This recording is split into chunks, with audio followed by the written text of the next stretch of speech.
nggak terlalu ini ya, karena aku kan bukan ustazah ya teman-teman. Assalamualaikum warahmatullahi wabarakatuh teman-teman pendengar setia. Kali ini selamat datang di podcast yang bikin kalian merenung dan mendekatkan diri kepada Allah. Di sini aku Berliana Klaranindita bareng temanku. Hai, aku Alena Cimamang ya. Oke.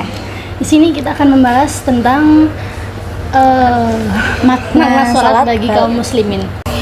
Oke, langsung aja ya. Tapi sebelum masuk lebih dalam nih, menurut Kak Alia sendiri, apa sih kedudukan dan makna sholat dalam kehidupan sehari-hari? Oke, Ber, jadi gini, kadang kita lupa ya, Ber, di tengah kesibukan dan hiruk-pikuk dunia ini, sebenarnya sholat itu bisa jadi momen recharge buat kita. Oke. Betul banget, aku jadi kepikiran seringkali orang tuh menganggap kalau sholat itu hanya menjadi kewajiban ya, padahal lebih dari itu. Sholat itu bisa menyambung hubungan kita dengan Allah, menenangkan pikiran, terus setelah menenangkan pikiran itu kita bisa menyelesaikan masalah atau kesetresan kita dalam kehidupan sehari-hari. Ya betul, kalau buat aku pribadi sholat itu semacam break dari hiruk-pikuk dunia ini. Lalu jadi waktu dimana aku bisa berhenti sejenak, refleksi dan menyadari kalau semuanya ada di dalam kendalinya. Oke, bener banget, sama sih. Sholat bikin aku lebih grounding. Kalau lagi pusing tugas atau masalah pribadi, setelah sholat rasanya tuh hati lebih ringan. Bukan berarti masalahnya tuh langsung hilang gitu ya, tapi setelah kita mendapat ketenangan itu dari sholat, ketenangan ini tuh menurut aku tuh aku dapetin setelah sholat, bukan dari aktivitas lain. Nah, dari ketenangan itu aku bisa mendapatkan solusi atau gimana sih cara menyelesaikan masalah yang terjadi di kehidupan ini. Itu menurut aku ya. Iya benar. Setuju banget, Ber. Aku juga ngerasa sholat itu bikin kita lebih disiplin. Setiap hari kita punya jadwal yang tetap. 5 waktu untuk berhenti dari kegiatan apapun itu tidak mengganggu. Tidak mengganggu. Ya. Menurutku ini sholat bisa jadi fondasi buat kita lebih terstruktur dalam mengatur waktu. Oke, iya. Dan juga soal ketenangan batin ya. Mungkin ada yang berpikir aku nggak punya banyak waktu nih, atau aku lagi sibuk banget, sholatnya nanti aja deh. Sampai-sampai tuh sholatnya nanti-nantian, akhirnya kelewatan untuk waktu sholat selanjutnya. Jadinya kan kita nggak sholat ya. Ya sering banget kayak gitu, kayak tiba-tiba segala urusan jadi lebih lancar. Ini sebenarnya bukan cuma soal sholat sebagai ibadah, tetapi juga tentang mindfulness. Saat kita khusyuk, kita belajar untuk hadir sepenuhnya di saat itu, nggak kepikiran hal-hal lain. Oke, bener banget. Dan mungkin buat teman-teman yang mendengarkan nih, kadang kita juga bisa lihat sholat sebagai refleksi diri.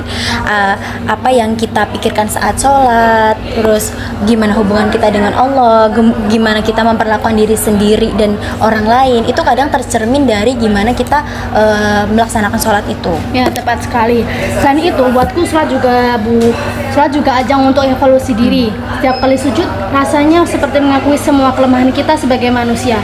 Dan dari situ aku selalu dapat kekuatan untuk bangkit lagi. Oke.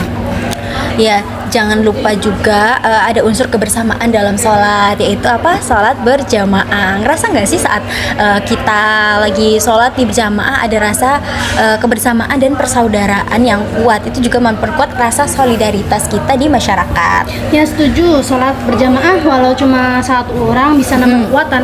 Kadang tanpa sadar kita saling menguatkan, dan itu penting banget bagi diri dan dunia yang serba individualis ini. Oke, bener banget. Nah ya, sholat jamaah itu bukan sekedar soal pahala yang dilipat gandakan, tapi juga bagaimana ibadah itu membentuk rasa kebersamaan. Kalau dipikir-pikir ya, kalau dipikir-pikir kita ini lagi diajarin buat saling terhubung satu sama lain, baik secara spiritual maupun sosial ya kan? Ya betul sekali. Apalagi dalam kehidupan yang serba sibuk dan individualis sekarang, sholat jamaah jadi momen dimana kita benar-benar bisa terhubung lagi dengan orang lain. Ada semacam rasa kebersamaan meskipun mungkin kita nggak saling kenal satu sama lain. Ya bener banget, aku setuju. Misalnya waktu kita ke masjid, walau nggak kenal sama siapa-siapa, pas mulai sholat berjamaah tiba-tiba kita ngerasa seperti bagian dari komunitas yang lebih besar. Terus ada rasa, oh aku ternyata nggak sendirian ya di dunia ini, banyak orang yang peduli loh sama aku gitu. Selain itu, posisi kita dalam barisan sholat kan sejajar, dari imam sampai makmum, nggak ada yang dibedakan. Itu bikin kita sadar bahwa di hadapan Allah gitu, bahwa di hadapan Allah kita sama, ya bener. Mau kita kaya, miskin, pedagang, kaki lima, kita semua tunduk bersama di hadapannya. Bener banget, dan itu juga mengajarkan nilai kesetaraan dalam kehidupan sosial, ya kan? Kalau dalam sholat aja kita sejajar, kenapa sih kita dalam kehidupan sehari-hari tuh kita masih kadang suka ngerasa minder atau lebih tinggi atau lebih rendah dari orang lain? Iya betul. Selain soal kesetaraan, menurut aku sholat jamaah juga mengajarkan koordinasi. Kita harus mengikuti gerakan imam, barisan harus rapat, nggak boleh mendahului atau tertinggal. Itu kan juga semacam pelajaran untuk bekerjasama dalam kehidupan sehari-hari. Ya betul. Ya banget, ada disiplin dan koordinasi di situ. Kalau kita refleksikan ke kehidupan sosial, ini ngingetin kita untuk lebih kompak, saling dukung, terus bekerja sama dalam masyarakat. Kalau dalam jamaah aja kita bisa serempak, kenapa dalam kehidupan sosial itu kita nggak bisa gitu? Setuju. Sholat jamaah juga mengajarkan kita untuk saling peduli. Misalnya sebelum sholat kita sering melihat orang-orang saling menyapa, saling tersenyum. Hal-hal kecil kayak gitu bisa membangun ikatan sosial yang kuat. Oke, betul. Nah itu juga yang aku suka dari sholat jamaah. Setelah sholat ada momen dimana kita bisa ngobrol, saling mengenal, atau bahkan membantu satu sama lain ketika orang lain sedang kesusahan. Dari sini kita bisa lihat bahwa ibadah bukan hanya soal hubungan vertikal dengan Allah, tetapi hubungan horizontal kita dengan sesama manusia. Ya. Hubungan sosial itu sebenarnya salah satu fondasi dari sholat. Jadi bukan cuma sekedar ibadah, tapi juga ajang mempererat solidaritas dan rasa kebersamaan. Apalagi kalau di bulan Ramadan, sholat tarawih berjamaah selalu bikin aku merasa terhubung dengan lingkungan sekitar. Bener banget, aku juga ngerasa suasananya tuh jadi beda ya. Pas bulan Ramadan tuh kita ngerasa, wah aku bersyukur banget bisa terlahir dari agama Islam gitu. Kita pas bulan Ramadan tuh bisa merayakan hari kemenangan kita setelah puasa seharian, terus malamnya kita bisa kumpul di masjid gitu. Itu bikin momen kita tuh suasananya tuh jadi beda, walaupun kita habis capek-capek nih puasa dari subuh sampai maghrib gitu, tapi pas ketemu di masjid, ibadah bareng, sholat bareng, itu bisa bikin kita malah jadi lebih seneng, lebih happy gitu ya. Ya, dan menurutku sholat jamaah juga bisa jadi cermin dari cara kita hidup di masyarakat. Bagaimana kita belajar untuk beradaptasi dengan lingkungan, merapatkan barisan, menjaga kekompakan, dan saling mendukung. Bener banget. Jadi sholat jamaah itu bukan sekedar ibadah yang lebih banyak pahalanya, tapi juga cara kita untuk membangun keterikatan sosial dan belajar menjadi bagian dari masyarakat yang lebih baik. Setuju. Jadi buat teman-teman yang mungkin jarang ikut sholat jamaah, coba deh sesekali ke masjid aja keluar untuk sholat berjamaah, rasakan sendiri gimana rasanya sholat jamaah bisa mempererat hubungan, bukan cuma dengan Allah tapi juga dengan sesama. Bener banget. Nah, selain makna sholat dalam kehidupan sehari, terus sholat berjamaah, ternyata sholat juga memiliki manfaat psikologis loh, Alia. Itu bener banget sih. Kalau buat aku, sholat itu kayak punya momen khusus untuk pause di tengah kesibukan dan stres. Sholat mengasih kesempatan buat berhenti sejenak, meresapi momen, dan berkomunikasi dengan Sang Pencipta. Itu membuatku merasa lebih tenang. Oke, aku setuju. Dari perspektif psikologi, kita bisa lihat sholat sebagai bentuk mindfulness ya. Saat sholat kita diminta untuk fokus, menjaga konsentrasi, baik itu gerakan, doa, atau makna yang kita renungkan. Ya, tepat banget Berlin. Sholat membantu kita masuk ke dalam keadaan mindful. Ada yang bilang juga kalau sholat itu bisa jadi terapi buat mereka yang mengalami kecemasan, karena selama beberapa menit kita benar-benar diajak fokus untuk dan menenangkan pikir yang kadang liar. Oke. Dan ternyata ada penelitian juga yang menunjukkan kalau gerakan sholat seperti ruku dan sujud itu berpengaruh ke sistem saraf kita. Jadi gerakan fisik ini nggak cuma ibadah, tapi juga bisa mengaktifkan saraf parasimpatik yang fungsinya untuk menenangkan tubuh dan menurunkan stres. Wah, keren banget. Kalau aku pikir-pikir, sujud itu memang punya efek yang sangat menenangkan. Saat kepala kita berada di posisi paling rendah di bumi, seolah kita benar-benar menyerahkan segala kecemasan kita kepada Allah. Betul. Sujud itu juga bisa memberikan efek grounding, yaitu membuat kita lebih merasa membumi, lebih terhubung dengan realitas, tapi juga dengan perasaan spiritual yang mendalam. Itu bisa memberikan rasa damai yang sulit dijelaskan. Dan menariknya lagi, sholat yang dilakukan 5 kali sehari juga bisa menjadi pola hidup yang teratur, yang mana pola ini penting banget buat kesehatan mental. Ada ritme yang konsisten dalam kehidupan kita yang membuat kita merasa lebih bersyukur. Oke. ini juga relevan banget buat mereka yang mungkin mengalami depresi atau suasana hati yang sering nggak stabil. Dengan adanya sholat 5 waktu, ada momen-momen dalam hari kita yang pasti yang membuat kita terhubung lagi dengan diri kita sendiri dan Tuhan. Nah, aku penasaran nih Ber, kan kita udah bahas tentang mindfulness, grounding, dan pola hidup yang teratur. Tapi gimana nih buat orang-orang yang mungkin belum menemukan kedamaian saat sholat? Oke, itu pertanyaan bagus menurutku tuh. Hal itu mungkin terjadi karena fokus kita terpecah ya. Kadang kita sholat tapi pikiran masih kemana-mana. Habis ini mau makan apa? Bener Terus banget. tugas misalkan ngerisum psikologi kepribadian belum gitu kan. Jadi pikirannya tuh kemana-mana. Kita sholat tapi pikiran tuh kemana-mana. Nah, mungkin kita bisa mulai dari niat ya yang lebih sadar sebelum sholat gitu, dan pelan-pelan berusaha menghadirkan hati sepenuhnya pada saat kita sholat gitu. Ya, itu benar-benar tips yang praktis, mulai dari niat yang kuat dan kesadaran penuh supaya sholat kita nggak cuma jadi rutinitas, tapi juga benar-benar memberi manfaat buat jiwa. Benar banget. Kalau kita bisa rutin melatih diri untuk lebih khusyuk, manfaat psikologis yang kita dapatkan itu lebih terasa ya.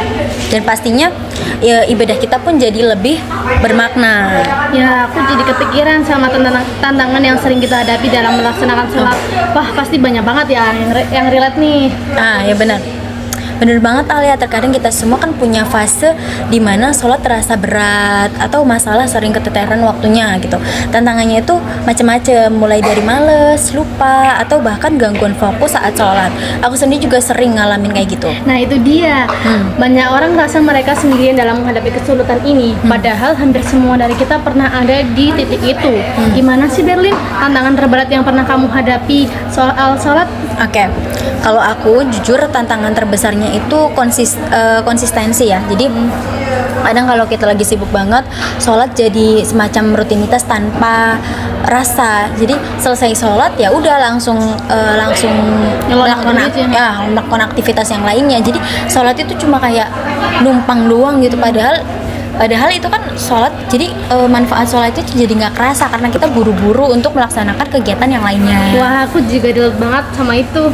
Ya kan? Kadang kita sholat tapi kepikiran kemana-mana ya kan? Benar. Misalnya habis sujud malah mikirin makan apa, tugas kuliah apa. Ya betul. Nah, jadi fokus itu memang salah satu tantangan terbesar ya saat sholat. Jadi dan kalau ngomongin soal waktu, aku juga merasa di era sekarang yang serba cepat, terus sholat jadi terasa kayak kejar-kejaran sama waktu gitu ya. Subuh misalnya, kalau lagi musim begadang ngerjain tugas, aduh berat banget rasanya buat bangun pagi untuk sholat subuh karena semalamnya habis begadang tugas nih gitu. Aku setuju, apalagi kalau kehidupan kita dipenuhi dengan banyak distraksi. Handphone yang selalu datang kita, pekerjaan yang nggak habis-habis, itu semua bikin kita sering terlena. Menurut kamu, apa sih yang bisa kita lakukan untuk menghadapi tantangan ini? Oke. Menurutku yang paling penting adalah niat dulu ya. Semuanya tuh dimulai dari niat. Kadang kita lupa kalau sholat itu bukan cuma kewajiban, tapi juga momen buat me time kita sama Allah, niat yang tulus dan bisa bantu kita lebih termotivasi. Selain itu membuat jadwal yang lebih teratur juga penting gitu. Jadwal yang teratur itu kunci banget ya. Tuh. Kadang kita ngerasa nanti aja sholatnya masih ada waktu, tapi akhirnya malah kelewat. Kalau kita punya kebiasaan sholat tepat waktu, lama-lama itu bisa menjadi otomatis meski awalnya butuh perjuangan. Betul banget. Disiplin dengan waktu sholat itu sebenarnya bukan cuma tentang ibadah ya, tapi juga latihan untuk mengatur waktu dalam hidup kita secara keseluruhan. Selain itu, kalau bicara soal khusyuk, salah satu tips yang aku coba adalah dengan memperdalam pemahaman tentang bacaan sholat. Jadi kalau kita tahu arti setiap bacaan yang kita baca saat sholat itu, kita bisa ngerasain ternyata kalau misalkan aku lagi ruku itu aku lagi baca bacaan apa sih, artinya apa gitu. Kalau kalian tahu artinya, pasti kalian akan merasakan kalau sholat itu benar-benar menenangkan gitu. Wah, itu bagus banget. Dengan memahami setiap bacaan, kita jadi lebih fokus dan terkoneksi dengan apa yang kita lakukan. Aku pernah baca juga beberapa orang yang merasa sholat khusyuk mencoba meditasi sebelum sholat untuk menenangkan pikiran mereka itu. Itu juga bisa jadi cara buat mengurangi distraksi. Oke. Yes, dan jangan lupa sholat itu perjalanan spiritual yang dinamis. Kadang kita merasa khusyuk, kadang enggak, terus tapi itu normal. Yang penting adalah tetap berusaha dan enggak menyerah ya. Seperti yang kamu bilang tadi, kita enggak sendirian dalam menghadapi tantangan ini. Ya, tepat sekali. Nah, mungkin ada tips lain yang bisa kamu berikan kepada teman-teman yang merasa kesulitan dalam sholat? Oke. Sebenarnya kalau tips itu nggak terlalu ini ya, karena aku kan bukan ustazah ya teman-teman. Aku hamba biasa, tapi coba aku ngasih tips ini barangkali kalian bisa melakukannya ya. Kalau aku sih selain memperbaiki niat dan waktu, untuk mencoba tuh menciptakan lingkungan yang mendukung juga penting. Jadi kita berteman dengan orang-orang yang baik, yang mengingatkan kita kalau kita salah jalan, atau mengingatkan kita kalau kita sudah waktunya sholat gitu. Jadi kita mencari circle yang positive vibes itu penting juga. Wah iya, penting banget itu ya, cari lingkungannya kayak gitu. Lingkungan itu bisa membantu kita lebih fokus dan merasa nyaman saat sholat. Dan jangan lupa, kalau kita merasa kesulitan, ngobrol sama teman atau komunitas juga bisa jadi solusi. Mendapatkan dukungan dari orang lain kadang bisa membantu kita untuk tetap semangat. Ya, support system itu penting ya. Kita bisa saling mengingatkan dan saling menguatkan supaya sholat tetap jadi prioritas. Benar sekali Berlin. Kayaknya kita udah cukup banyak bahas tentang sholat, dan semoga pendengar bisa dapat insight mengatasi keadaan yang mereka hadapi. Oke, setelah manfaat sholat sebagai psikologis, sholat berjamaah, cara kita menghadapi tantangan dalam melaksanakan sholat, ternyata sholat juga sebagai bentuk disiplin dan bertanggung jawab. Nah, ini topik yang menarik banget nih, karena banyak dari kita mungkin menganggap sholat sebagai kewajiban aja, padahal kalau kita lihat lebih dalam, sholat bisa jadi pelajaran, belajar tentang bagaimana kita bisa lebih disiplin dan bertanggung jawab dalam hidup. Iya, betul banget Berlin. Karena kita lupa kalau sholat itu bukan hanya sekedar ibadah saja, tapi juga mengajarkan nilai-nilai sangat penting untuk hidup kita. Disiplin dan tanggung jawab adalah dua hal besar yang bisa kita ambil dari sholat. Ya. Setuju banget, aku sendiri merasa kalau sholat itu kayak semacam struktur yang Tuhan berikan buat kita supaya kita punya waktu yang tertata dalam sehari. Setiap beberapa jam sekali kita diingatkan untuk berhenti sejenak, istirahat, sholat dari kesibukan dunia ini gitu. Ya, karena kalau kita lihat dari segi waktunya, 5 kali sehari itu sebenarnya seperti sebuah sistem pengaturan yang efektif banget. Ya. Misalnya saja sholat subuh yang kita laksanakan sebelum matahari terbit. Kalau kita disiplin bangun subuh, otomatis kita juga lebih siap memulai untuk kegiatan hari ini. Ya, betul banget. Nah, bener Alia, dan disiplin dari sholat itu juga bisa jadi dasar untuk kita disiplin di bidang lain.